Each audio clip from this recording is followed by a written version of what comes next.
Hello and welcome to our Wellness Wednesday class tonight. I'm Debbie Gordon and I'm really excited to be with you tonight and talk about self-care. And so I want to bring up my PowerPoint here for just a minute and turn it over to that.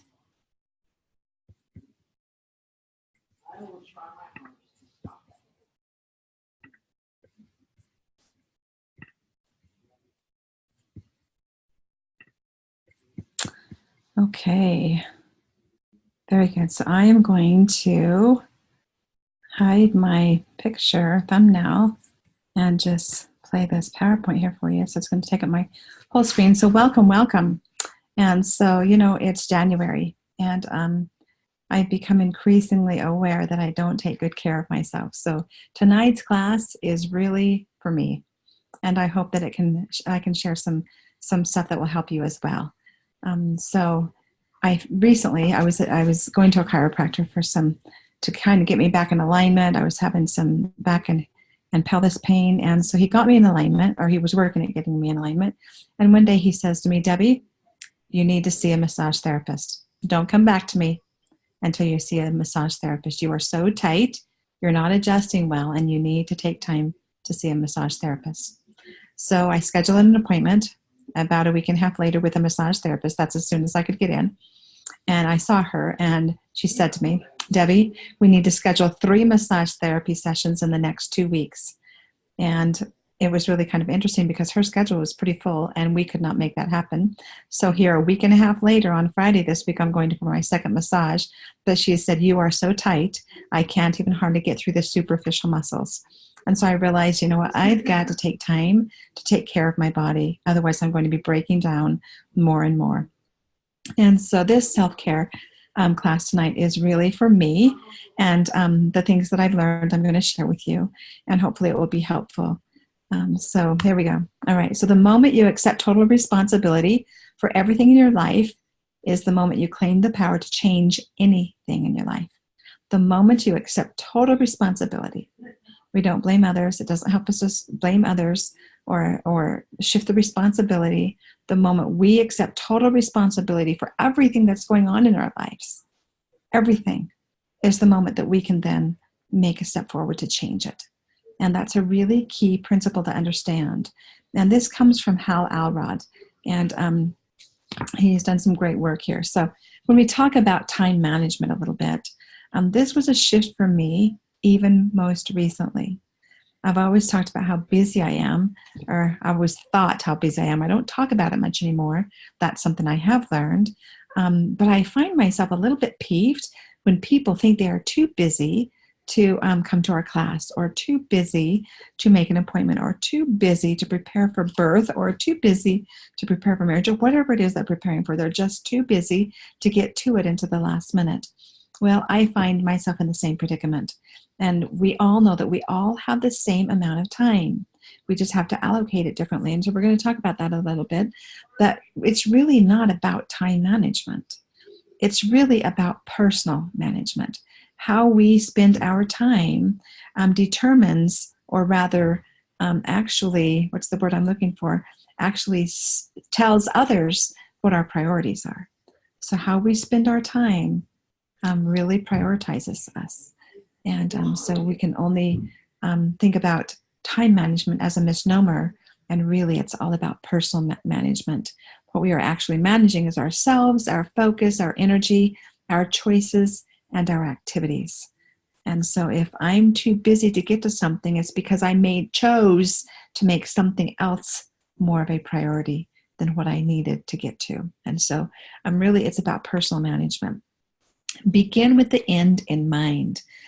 If you fail to plan, you plan to fail. Now, I have learned that for the last 55 years of my life, probably for at least the last 30 years of my life, if not more, I have learned that if I fail to plan, then I plan to fail.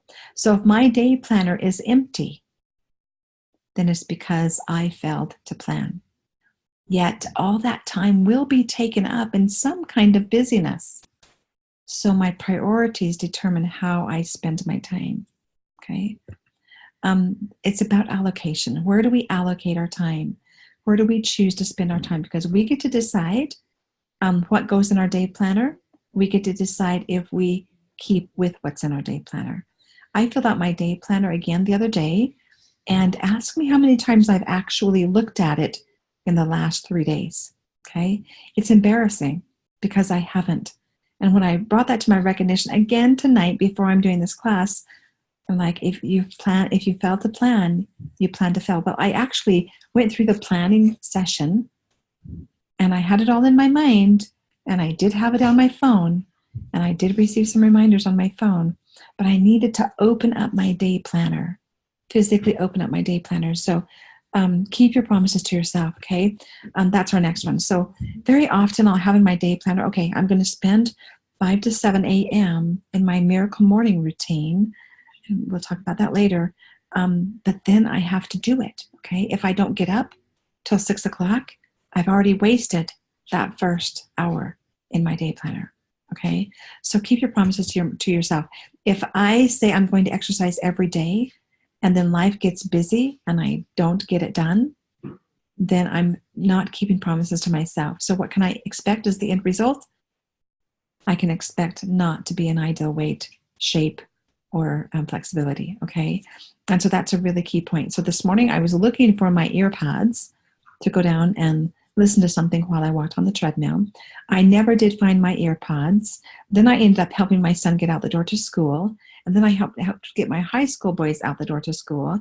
My time on the treadmill was gone, and there was no more time to do that, okay? So if I say I'm going to exercise every day, then it doesn't matter. Sometime during that day, if I did not get to it this morning, then tonight I've got to get to it before I go to bed, okay? So keep your promises to yourself. That's a really important part, okay? Don't excuse yourself from your commitments, okay? Don't make excuses. If I say, oh, I'm just not going to do it just this once, but I'll do it tomorrow, you're going to get in a habit. And what happens is you tell your subconscious mind that you're not going to keep your commitments. So your subconscious mind can kind of expect that, and you get into a self-sabotage modem, and then it's hard to get out of that, okay? So keep your commitments, keep your promises to yourself, and you'll find much, much more joy. It's not important, all those distractions that get in your way, okay?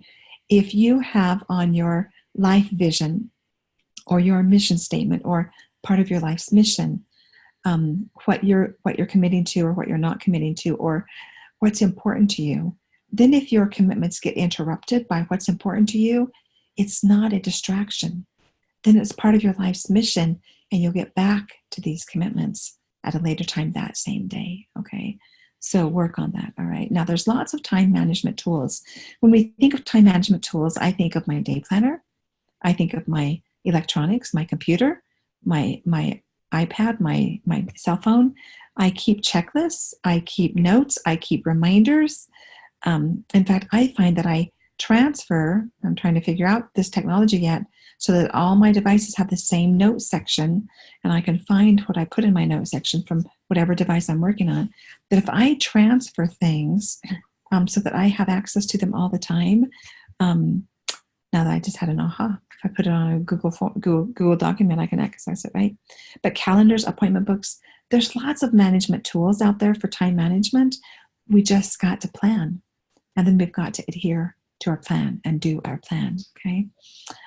So you're seeing that I have weaknesses in this whole area, and that's why I chose to do this class, because I feel like the more I talk about it, the more I share it, the more I teach about it, the more I'm going to internalize it and actually implement it. And I'm getting better every day, but it's not a 100% increase or a 180-degree turn. It's actually just incremental steps. And that's what I want to focus on a little bit tonight, is the fact that if I make a 1% improvement from yesterday to today and from today to tomorrow, what's going to happen over the long run is that I'm going to make big strides, okay? And by the end of the year, I'm going to be much, much better than when I started out. And that is my hope. That is my hope for myself, okay?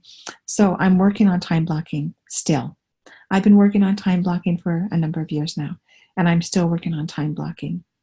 Blocking out time for what's important to me. Now, I'm getting better at that. There are some days that I do really, really well at that. But I also need to plan for all aspects of my life. So it's important to time block and set aside a time to do your specific responsibilities. Now, when I talk to people about growing a doTERRA business or creating an income with doTERRA, one of the things I talk about is put first on your calendar those things that are most important to you and your family. If I have to run carpool every morning and every afternoon, that has to be part of my day planner. That has to be part of my time blocking. And everything else I squeeze in between those responsibilities, okay? So if on Sundays I attend church and then play for the choir for a certain number of hours, I know that during those hours I am not available. And very often when I don't respond, I have a gal being induced into labor on Sunday morning this week, and she's not my doula client, but she wants me to process her placenta. And as I do that, I let her know that these are the hours that I will be unavailable. Text me, okay? I will look at my text from time to time while I'm busy, but text me and let me know that baby's here or not. And so at any rate, time blocking is really critical. I do that really well on Thursdays, and I'm getting better at it. Because my husband and I work long hours and we kind of alter parental responsibilities, I have to take a look at when can I have my weekly date with my husband in order to manage our marriage better, in order to build our relationship in our marriage so we can handle the demands of raising teenage boys. We have to have talk time. And so just recently, I completed Ann Webb's Ideal Life Vision course. I'm so thrilled about that. I've been wanting to do that for years, and I had it on my to-do list this year, my goals, my resolutions, whatever. I had it on my must-do this year, and I signed up for it in December to make sure that I got it done this year. I was not going to go another year without getting my Ideal Life Vision written. Well, I've made big strides, but I have to finish it and record it, and that's on my goal for this Sunday. I hope to record it this Sunday, which means I need to allot some time in my calendar to finish writing my Ideal Life Vision, okay?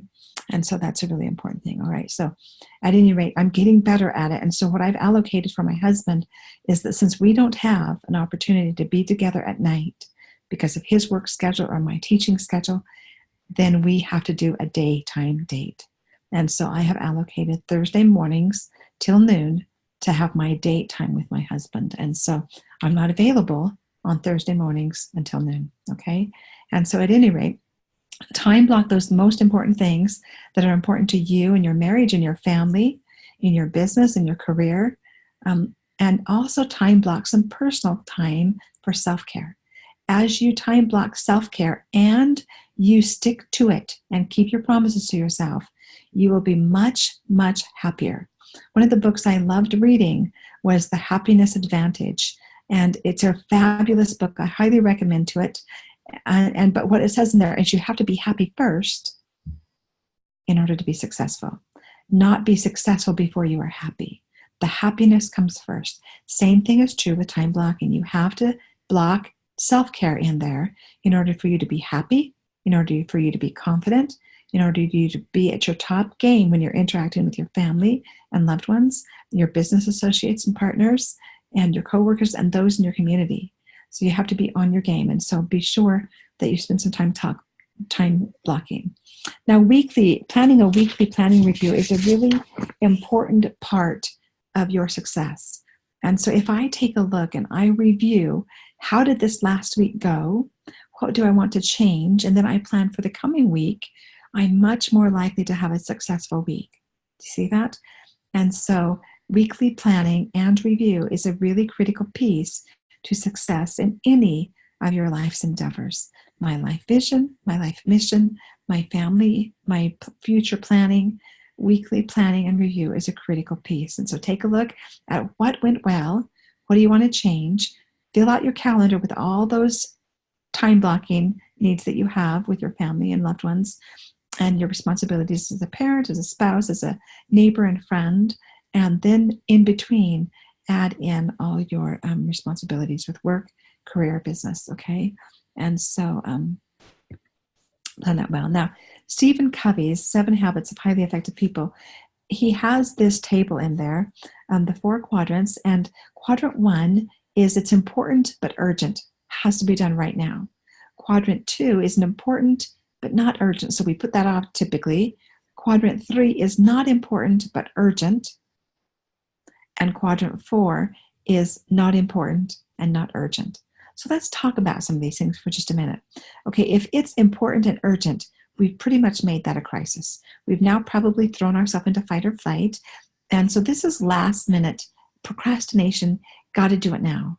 I see this in my children all the time, and I'm starting to recognize that I do it too. Okay, the time to plan for this class was last week, not tonight. Okay, the time to plan for the test at school tomorrow was not tonight, but last week, as you gathered the material and every day reviewing your notes and etc. I've tried to teach those principles to my boys. They're not getting it very well. There's always this last minute procrastination before a test, before a quiz, before a paper is due, whatever. And that's making it important and now urgent. Now it's a crisis, and that will cause us to burn out. We don't learn as well. That way we get stressed, we get burnt out, and we're always putting out fires. And so that's an important thing to understand. Now, quadrant 2 is where we really, really, really need to spend most of our time and energy. It's important, but it's not urgent because it's coming in the future. We're planning for it, we're preparing for it, we're getting all our ducks in a row so that when it comes, it's no longer a crisis. And that's a really important part, okay? It improves quality of performance, it improves relationship building, it helps us have more opportunities because we're thinking about it. Therefore, we can be taught from on high, so to speak, as we prepare for it. And the results are that it really helps us create balance in our life. We're more self-disciplined. We have greater perspective. We're in tune with our life's vision, and it's really an important piece. Now, quadrant 3 is not important, but urgent. Okay, so let me give you an idea of quadrant 3. Okay, the laundry can be attended to either weekly or daily. I don't care what my boys do, but if they don't attend to their laundry, then what happens day after day, even week after week, when they've not attended to their laundry and suddenly they don't have any clothes to wear, right? That's not important, but now it's become a crisis. Now it's urgent. We have to do the laundry at midnight in order to have something to wear in the morning. Okay, that's an idea of what might be not important but urgent. Another idea might be that I stop what I'm doing in my prep time in quadrant 2 to answer a phone call, to respond to a text, okay, to rescue my son who forgot his musical instrument at school. Those are some activities that are not important, and they become now urgent because we put them off or we didn't plan well ahead, okay?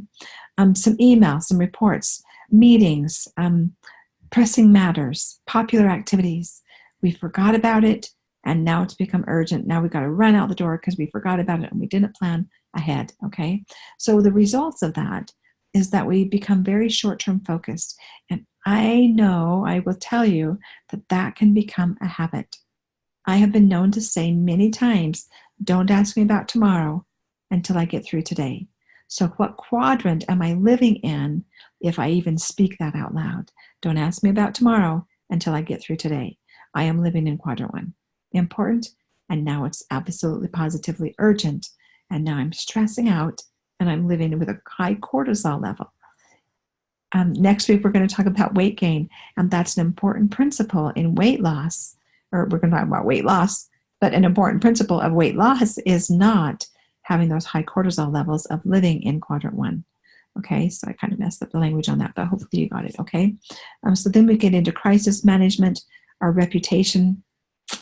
People can't rely on us, okay? We're forgetful, we double book ourselves, whatever the case may be, okay? And we see our goals, our subconscious mind especially sees our goals and plans as worthless because we don't keep our commitments and our promises to ourselves, okay? And so that's a huge problem.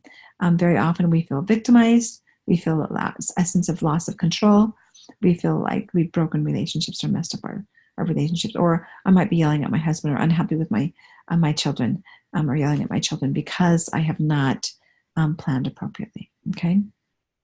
All right, quadrant 4 is not important and not urgent, and I'm just going to suggest that you spend very little, if any, time in quadrant 4, okay?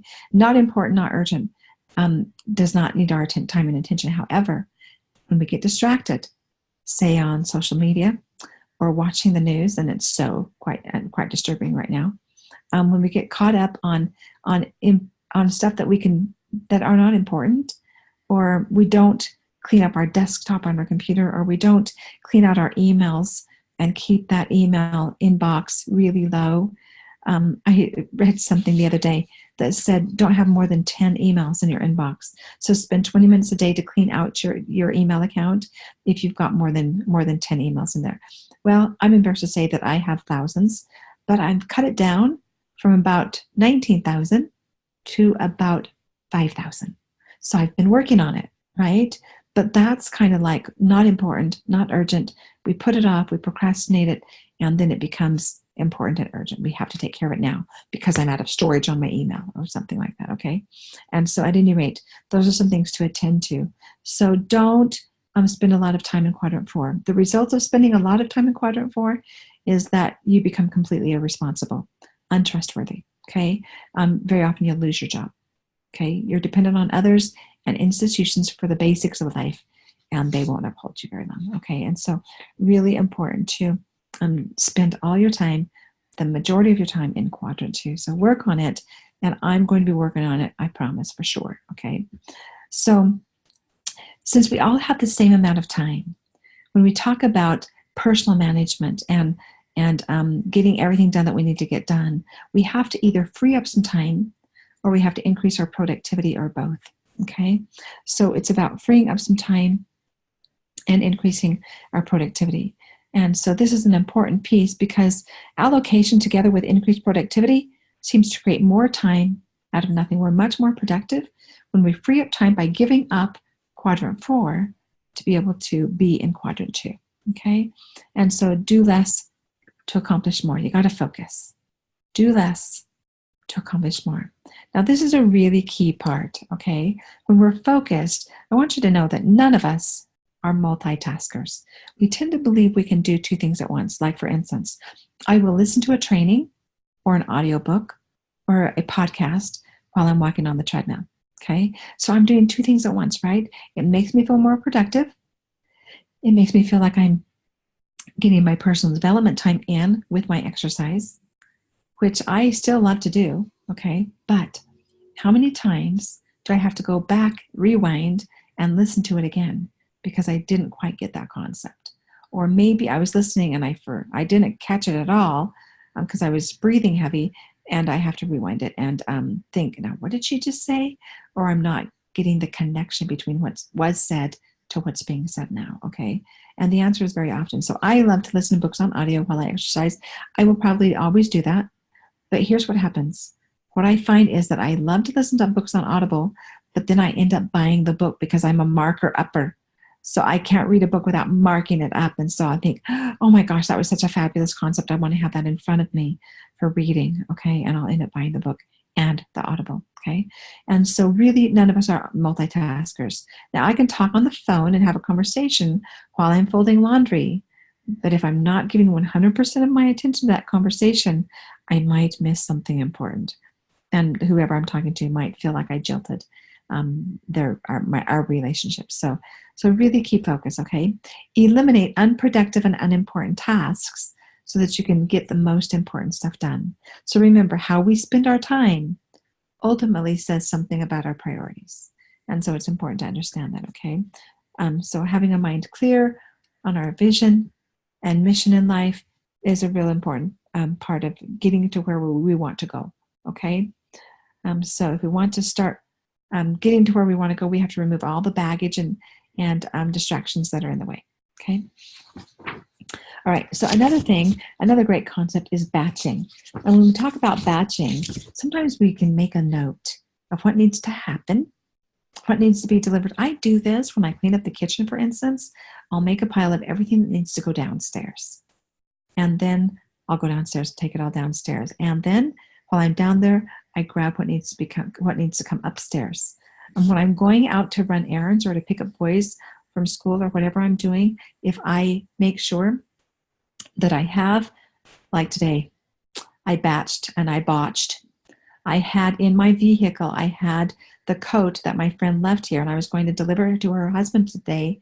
And when I got to the meeting, I said to Don, don't let me forget that I have your wife's coat in my truck. And guess what?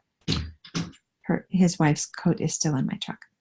I'm embarrassed that that just appeared, that just came to my mind.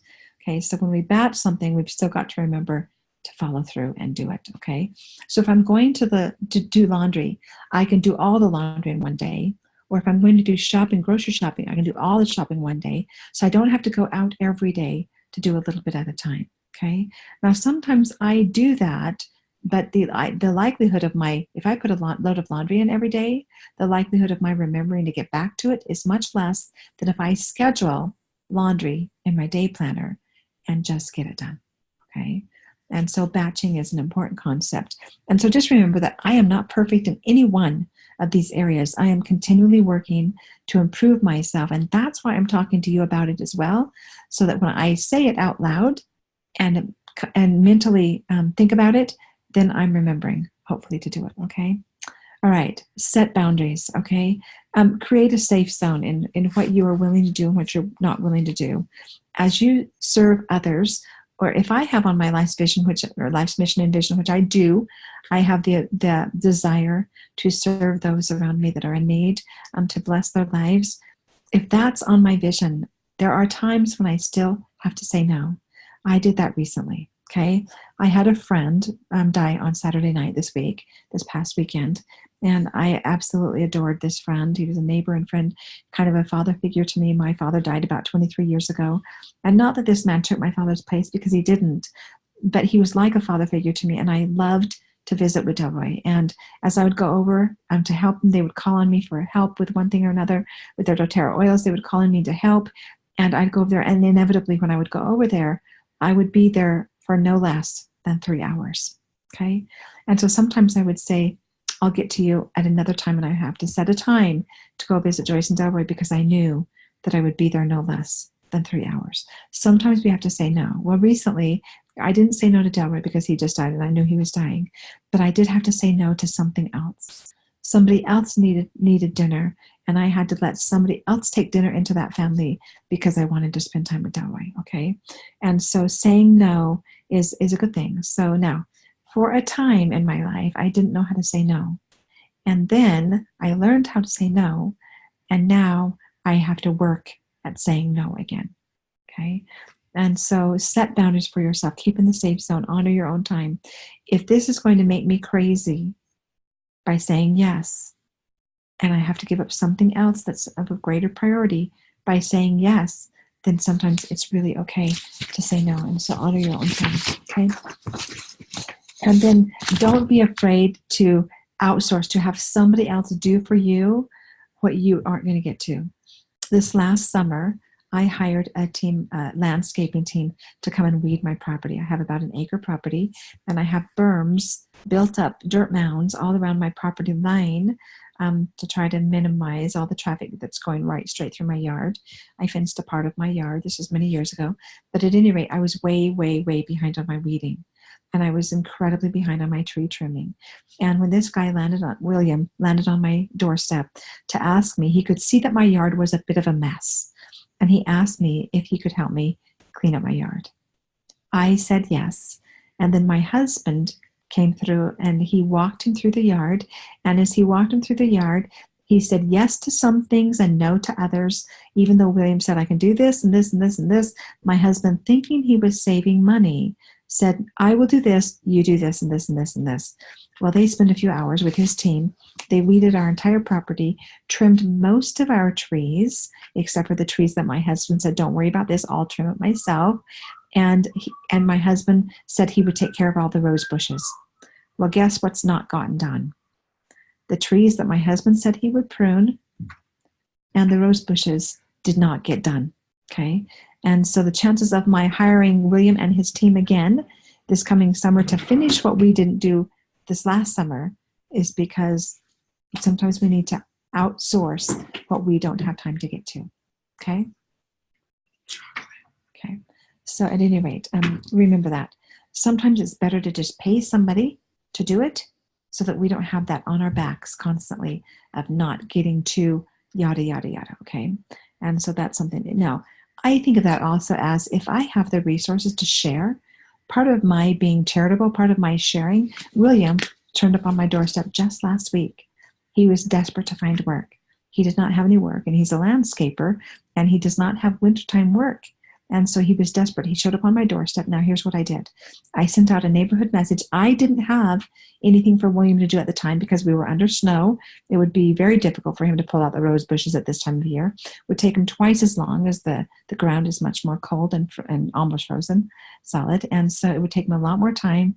It would use up much more of my resources. But what I did was reach out to my neighborhood at large and ask if anybody had something that William could do to earn some money so that he could provide food for his family that day, okay? And 2 people called me, okay? So I can use my resources that way. But I was doing something really important when William knocked on my door. And so I could call that a distraction. But in the end, I felt really good because it was part of my mission to reach out and serve and bless lives, okay? And so I took care of William and his needs and got him food on the table that night, and then invited him to come to a business networking meeting the next day, which he went back and forth and back and forth and back and forth on attending, but he did show up, and he was introduced to other business owners that will find work for him. And so by attending that meeting, William was the winner, and hopefully he'll keep coming back so he can keep having work all winter long, okay? All right, so now I'm going to switch gears for just a little bit and talk about the Miracle Morning Routine, okay? Now, I read a book called The Miracle Morning, let's see, who's by Hal Elrod, okay? In fact, that quote that I started with tonight was from this book. And so the Miracle Morning Routine has been a lovely, lovely gift to myself when I keep my commitments and my promises to myself, okay? So the Miracle Morning can be a time of quiet solitude where we can kind of get everything in our mind and organize our thoughts and our plans and look at our calendar, look at our day planner, see what's on and do some mental preparation. It's a time to have some silent time, a time to have prayer and meditation. It's a time to get our exercise in. It's a time to do some journaling. It's a time to do some personal development. So we're going to talk about the steps of the Miracle Morning, but one thing that is important is that you have a pre-morning routine. So the Miracle Morning really begins the night before, not after the alarm clock goes off. Having a pre-morning routine, such as setting that alarm clock away from your bedside so that you have to physically get up out of bed to go turn it off. Now, I count very often my Apple Watch as my alarm. I'm a very light sleeper. I wake up with just the vibration of my Apple Watch. But if I don't get myself out of bed, then that setting the alarm on the Apple Watch was completely and utterly useless, okay? And so if we have a pre-morning routine where we get up when the alarm goes off, and we go and wash our face, get a drink of water, brush our teeth, use the toilet, whatever it is that we need to do, then that will help us be awake to then get onto the steps of creating a miracle morning, okay? And so the miracle morning really begins the night before. Remember that, okay? All right, so here's the steps to creating your miracle morning routine. Now, you can do this in any order that you desire. This is the order that I personally like and appreciate, okay? And some mornings I don't get to all of these, and what I should be doing is getting to all of these and cutting back the time that I spend on each one of them. So in his book, The Miracle Morning, Hal talks about the fact that we can do this miracle morning routine in as little as 6 minutes. We can spend 1 minute in each of these 6 areas and have a much better day than if we spend a half hour in 2 or 3 or 4 of these areas, okay?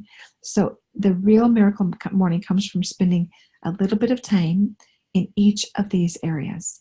And so to start with some silence, and I call that's my prayer time, my meditation time, and as I pray, I then be still and listen for an answer. I listen for a prompting.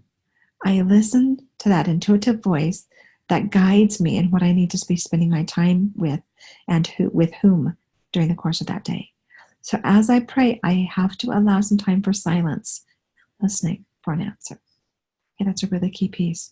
You might do some meditation, and some quiet meditation allows you to be open again to those quiet whisperings of the Spirit, those quiet whisperings of your intuitive voice, okay? Step 2 is affirmations. If we put positive in, we get positive out. Now, I have taught this for many, many years in my childbirth classes.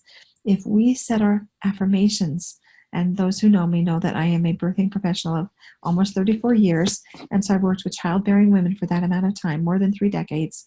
And I've always taught affirmations. I can include affirmations for myself in my daily wantings, my daily life, my goals, my aspirations, my mission and vision in life.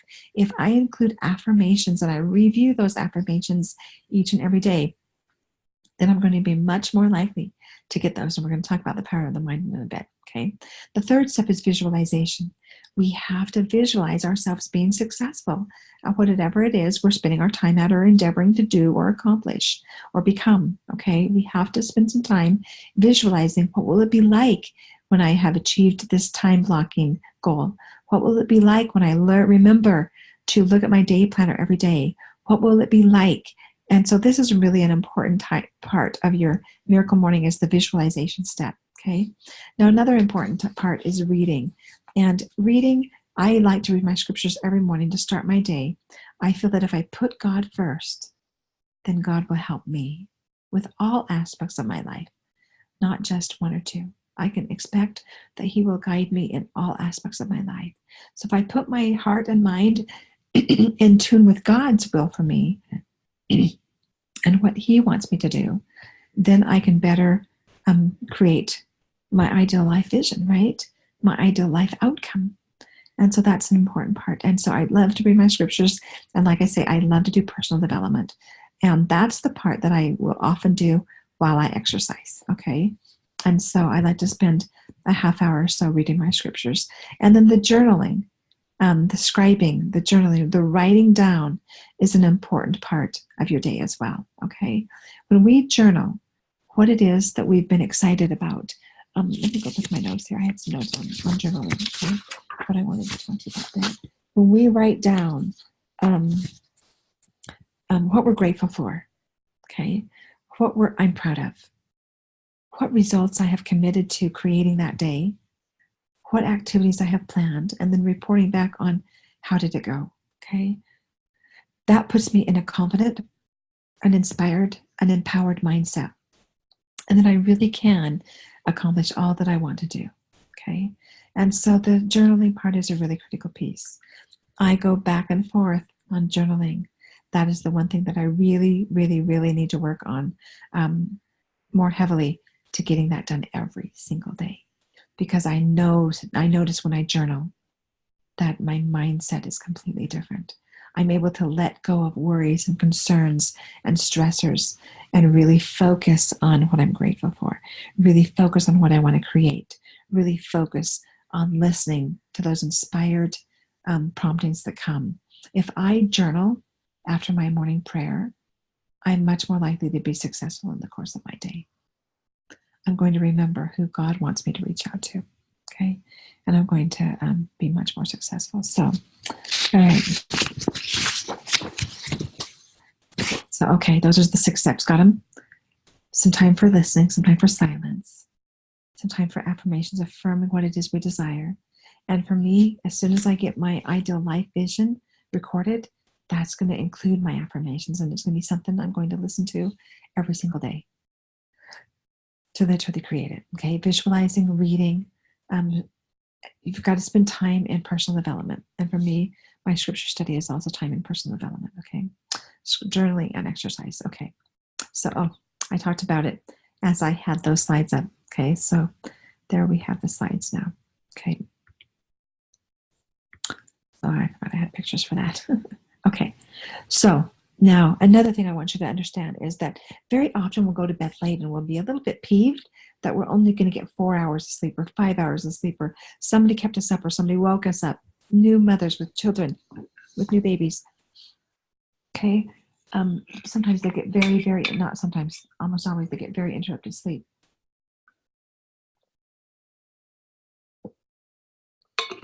And so if we set our mind set to whatever time you have to sleep will be perfect for you tonight, okay?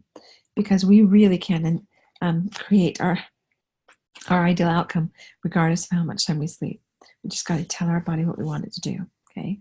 Now, this is a concept that I really want to develop a little bit tonight, because this is something I do with my birthing clients. I ask them, what do you want in this birthing experience? and what are you willing to do to get it? Okay. And so what do you want in your life going forward? And what are you willing to do to get it? Sometimes there are sacrifices to be had. Recently, I started writing my book, my first book of 3. I just know that I have 3 books I need to write at least. And so I started writing my first book on birthing. Okay. And so as I started writing that, I need to spend time on it each day, or it's just going to sit there in its initial form. Well, I was really good at it for a couple of days in a row. I wrote my notes, actually for 3 days in a row. I wrote my notes. I put in my little chapters, and then I started writing ideas that came to my mind under each one of those little chapter settings, okay? And then the next morning, I was thinking about it. I was in my quiet, silent time. I was thinking about it, and I just had this amazing download, and I went and wrote my my forward, I think that's what it's called. Anyway, my intro, whatever, and my forward, anyway, whatever it was. My intro, anyway, I started writing that and I got it all done, 2 sections. And then I reached out to a dear friend and cousin of mine to write a, maybe I started to write the forward. Anyway, I started writing my book. Now, I need to get back to that. Okay, then my friend Delroy died, and I haven't been back to writing my book, and I've got to get back there. Okay, so I've got to allocate some time for that. So it may mean that part of my miracle morning time is spent in writing my book, and I cut down how much time I spend in those other 6 areas. Okay, that so I take advantage of that, or my scribing or journaling might be my writing time for my book and whatnot. Okay, so at any rate, sometimes we get less sleep. Sometimes we have sick children in the night and we're woken up in the night, or sometimes we have a family member or a loved one die in the night and we're woke up by that phone call. Okay, so we have to think that whatever time I have to sleep is perfect for me tonight. And so these are some of the powerful laws of the mind that I talk about in my hypnobirthing classes. And the law of psychophysical response says that for every suggestion, thought, or emotion one entertains, we have a physiological response or chemical response in our body. Okay. And so if I think, oh, I'm so mad that I'm only going to get 4 hours of sleep, I'm going to be so tired tomorrow, then the likelihood of my being tired tomorrow is probably 100%. Okay. If I go to bed with that mindset that for every suggestion, thought, or emotion one entertains, there's a corresponding physiological response in the body. Okay. It puts out some chemical hormones, okay, some chemicals, some stressor hormones, or some relaxation hormones, or some endorphins, okay. It puts that out, and then it creates that scenario. So really, our body is a robot of our mind. What we tell our body to do over and over and over again, it will do, it must do, okay. And so the law of psychophysical response is really an important part. And an example of that is Pavlov's experiment with the dogs. Pavlov rang the bell, and then he fed the dogs. And he rang the bell, and then he fed the dogs. And he rang the bell, and he fed the dogs. And he conditioned them to expect food, so that he rang the bell and they would salivate in preparation to, in expectation rather, of receiving food. Okay, so that's an example of a psychophysical response where we condition the body to what we want it to do. Okay, so if I know that I'm going to have a little sleep tonight, and I set it up that whatever I get will be perfect for me tonight, and I'll still be able to get up and have my miracle morning. I don't need to sleep through my alarm in order to not get to it because I was up so late. Okay, so that's an important piece of this. Now, this psychophysical response is coupled with the law of repetition, the law of harmonious attraction, and the law of motivation. Why do I want to do the miracle morning? Why do I want to get up and have that quiet time? How does it affect my functionality? How does it affect my productivity? How does it affect my interactions with my family, loved ones, my coworkers, my partners in business, with my prospects? How does it affect my attention to detail? How does it affect my confidence level? Okay, so we have to not just do this thought process of the setting up the mind one time. We have to do it again and again and again and again, and then we have to know our why. We have to know, why is this important to us? Why am I motivated to do this? Okay, so those are really important key parts of creating the ideal outcome that we really want. All right, now let's spend the last bit of our time tonight talking about natural wellness, okay? Because every Wellness Wednesday is going to have information about essential oils in it, because this is how we keep our families and ourselves well, right? So as we talk about natural wellness, there are some really key points to remember, okay? First of all, the food you eat can either be the safest and most powerful form of medicine or the slowest form of poison, okay? So recently I went into nutritionist.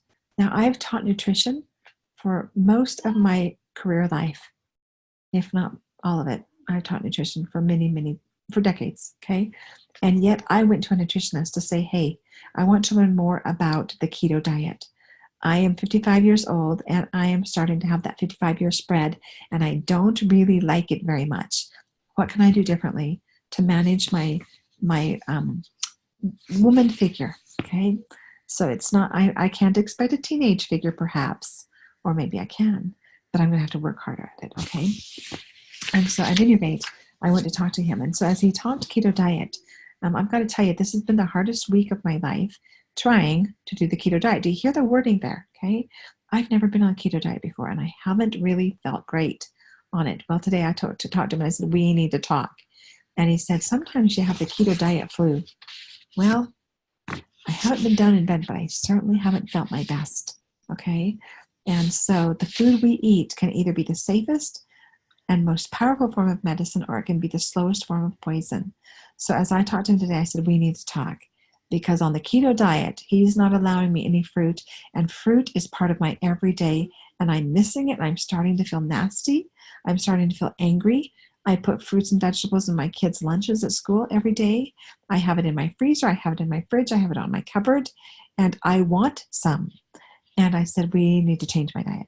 I'm not sure I'm good for the keto diet because I want fruit. And I don't need to eat a lot of it, but don't take it all away from me.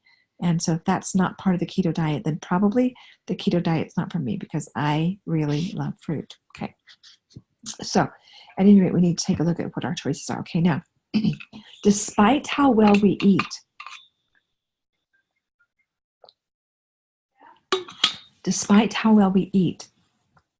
scientists are proving that we need supplementation.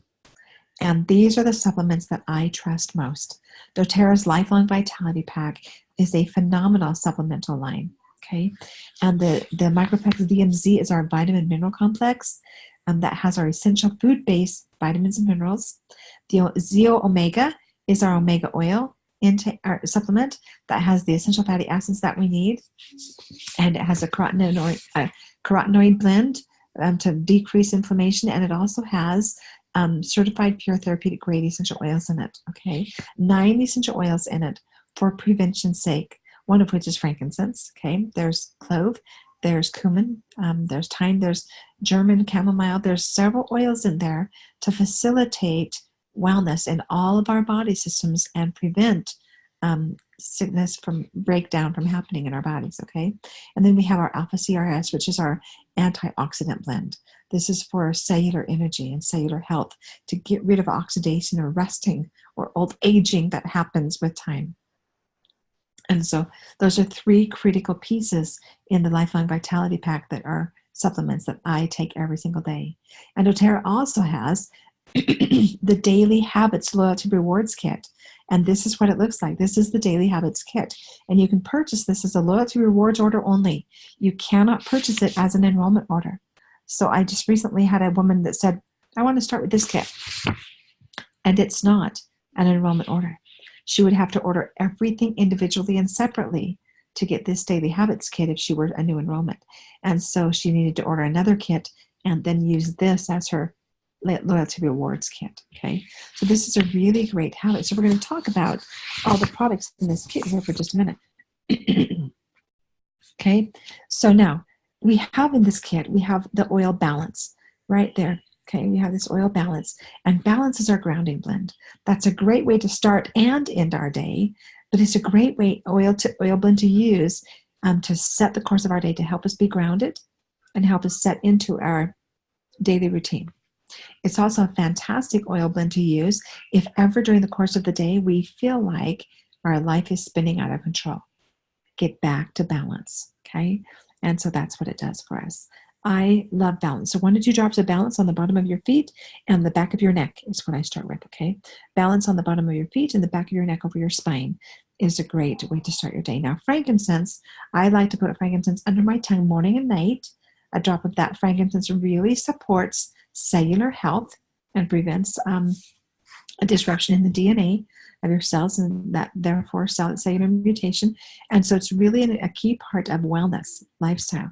And so a drop of frankincense under your tongue morning and night is recommended. And then with your food, you're going to take with your breakfast, you're going to take your vitamins, your Z-Omega, your Microplex B and Z, your Alpha CRS, and your Terrazyme, okay? And your probiotic. Now, your Terrazyme, take 1 or 2 with meals. I like to start my day. I get up in the morning, and before I start my miracle routine, I'm taking Terrazyme. Terrazyme taken on an empty stomach helps rebuild connective tissue. Terrazyme taken with food helps break down fats, carbohydrates, and proteins into micronutrients that can then be absorbed and eliminated, absorbed and utilized in the body, with the waste being eliminated, okay? And so the Terrazyme is a magnificent aid and helps keep us in that rest and digest when we're eating, rather than stress and digest. The older you get, the more likely you need enzymes. And with the processing of our foods in this day and age, the hybridization, the GMOs, we do need the food enzymes to break down that which we eat into micronutrients so it can actually be utilized, absorbed, and assimilated by our body, okay, for nourishment and cellular energy. And then we have, of course, in the afternoon, we're going to take our citrus oils. And so when we're drinking water all throughout the day, not just the afternoon, but when we're drinking water throughout the day, I highly recommend that you add citrus oils to your water. It's important to get water in. It's important to flush our system and get the toxins out. Excuse me, the faster I talk, the more I say, the more I yawn, and I apologize, but it's kind of like singing. That's what happens when I sing. I just start yawning. And so adding citrus oils to our water is a really great thing to reduce the toxins in our body. And so I highly recommend that. And you can use any citrus oil. Here on the in the Daily Habits kit is lemon oil, but you can also add to your oil collection. You can also add any one of the citrus oils. Tangerine, grapefruit are 2 more of my favorites. I probably use tangerine and grapefruit every day. I use lemon every day too, but the last couple of days I've probably used more tangerine and grapefruit than I have lemon. So at any rate, any wild orange, lime oil. I used lime oil the other day, a couple of days in a row, when I had I could feel a little bit of a cold starting, and I just knocked that flat. Not just with lime, I was doing some other preventative stuff, but so I had lime oil in my water those couple of days to make sure I didn't have any mucus in the back of my throat. So, okay, you're going to take the Terrazyme with lunch. I also like to take my second dose. So I take the dosage of the Lifelong Vitality Pack is 4 from each of those 3 bottles per day. I like to separate that in halves. And sometimes I'll take it with my lunch, or sometimes I'll take my Lifelong Vitality Pack as I go out the door to run carpool, because that's when I start to feel a little bit of a lag in my energy levels. And if I take it then, it's not going to keep me up at night. It doesn't always ever keep me up at night, but it will help me be awake and alert in the afternoon. I feel it. Oh my goodness. Okay, so then in the evening, we're going to diffuse the On Guard throughout the day too. I like to put a drop of On Guard under my tongue or on my tongue. And I like to also use the lavender, or I use Serenity for sleep. Okay, my boys love the lavender. And then I take another probiotic and another Terrazyme before I go to bed. Okay, so we're going to take cut the 4 of each of those Lifelong Vitality Pack bottles into 2s, and we're going to take 2 of each bottle in the morning with breakfast, and 2 of each bottle either in the afternoon with lunch or with our afternoon snack as we run carpool. Okay, I recommend that you take it with food. I totally tolerate it fine, but other people can be sensitive to taking vitamins on an empty stomach. And so I recommend that you take it with food. And they are food-based supplements. And so you can take them with food when they have total assimilation. Okay. So, all right. Now at bedtime, you're going to diffuse your favorite nighttime sleepy oil, or whatever makes you feel comfortable.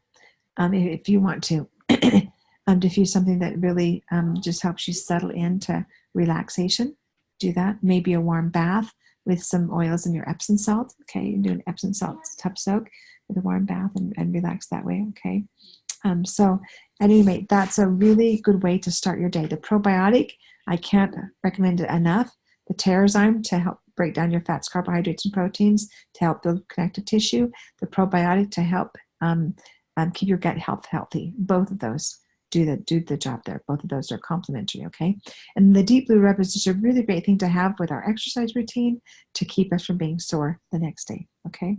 And so at any rate, that's the daily health habits, okay? Now, here's a tracker form that if you type in Daily Health Habits Tracker on doTERRA.com in the search bar, you will be able to find this tracker sheet, okay? And it's a really great tracker sheet to help you get in the habit of using these products daily to stay well all year long, okay? And so get that tracker sheet downloaded and have it handy, okay? All right. So, all right, now, what do we have going on right now with our team? On January 15th, we started the 30-day cleanse, and we have a group set up specifically for that 30-day cleanse. And so if you are not on Facebook, I recommend that you get on Facebook so you can participate in our education offerings, okay? And certainly the 30-day cleanse and restore group is a great group to be on right now if you're doing the cleanse. And this shows the cleanse and restore kit that you would want to order in order to do the 30-day cleanse. This is a wonderful, effective, and gentle cleanse for your body to clean out your organ systems, to nourish your body, to renew your gut flora, to get the garbage out of your gut first, and then to renew your gut flora, and then to promote cellular health. And so this is a really great cleanse that I highly recommend. I recommend actually doing it quarterly or at least twice a year at the change of the seasons. January is a great time to do the cleanse for the sole reason that typically we give ourselves permission to indulge a little bit during the holidays, during November and December, and then it's time to get rid of those bad habits of eating the neighbors' goodies that they bring to us at Christmas time or the holidays, and get back to good, healthy gut flora, okay? And so this is a great thing. Okay, now we did talk about the Skinny Jeans Challenge a few weeks ago. I put this out there a little bit. And this is the Skinny Jeans Challenge, okay? The Skinny Jeans Challenge includes taking the Lifelong Vitality Pack, taking 2 of the Mito 2 Max. The Mito 2 Max is our natural energy boost. The Mito stands for mitochondria. The O2 in the middle stands for oxygen increase. The Max stands for maximum energy output. This is a phenomenal, non-stimulant, but very effective energy boost for the daytime, okay? And I love to take 2 in the morning with 2 drops each of these other oils: yarrow palm, turmeric, frankincense, pink pepper, and black pepper. And I typically also add the tangerine, okay? And so you can put this in a gel capsule, or I just got lazy. I was putting it in gel capsules, and then I just started putting it under my tongue, okay? And so I love to do this, and maybe that's why I haven't lost as much weight as I want to. Maybe I do need to put it in a veggie cap. In fact, I'll try that for another week and see if I get any different results. But I have grown to love these oils, and I used to think turmeric, when it first came out in September, I thought, boy, this is really strong. It doesn't smell very good. It certainly doesn't taste very good. You've got to mix it with a citrus oil to be able to palate it. I got to tell you, I've been doing this for, gosh, probably November. I started this. So I've been doing this for at least a couple of months. And turmeric doesn't even bother me anymore. It doesn't smell near as strong. Turmeric is a wonderful, wonderful oil to get rid of the sludge and crap and garbage in your bodies. It's a great detox oil, okay? And the yarrow palm is also a fabulous weight loss support and detox oil because it regulates hormones, okay? And so that's a really critical factor. So, all right, there's your Skinny Jeans protocol. And then right now on our Facebook page, Creating a Healer in Every Home, this week we are talking about mastering your metabolism. And we have some other recommendations for that as well, okay? So tune in to Creating a Healer in Every Home. If you are not on Facebook, I recommend that you get on Facebook and ask to be added to Creating a Healer in Every Home with Debbie Gordon. If you are sharing doTERRA essential oils and products with others for the purpose of getting your oils paid for or creating a supplemental or a replacement income, then I recommend that you get on Facebook, okay? I have another page for those creating an income with doTERRA called Promoting a Healer in Every Home. And so we have this Master Your Metabolism on creating a healer in every home, okay? And so look for those. And these are the products that we're using in the Master Your Metabolism, okay? So I hope this has been really helpful. If after watching this video you have any questions, please post your questions down below the post of the replay, and I look forward to answering them. Know that I am here to help you with your health and wellness goals and concerns. And if you're struggling with something, I want to hear about it so that I can guide you a little bit, okay?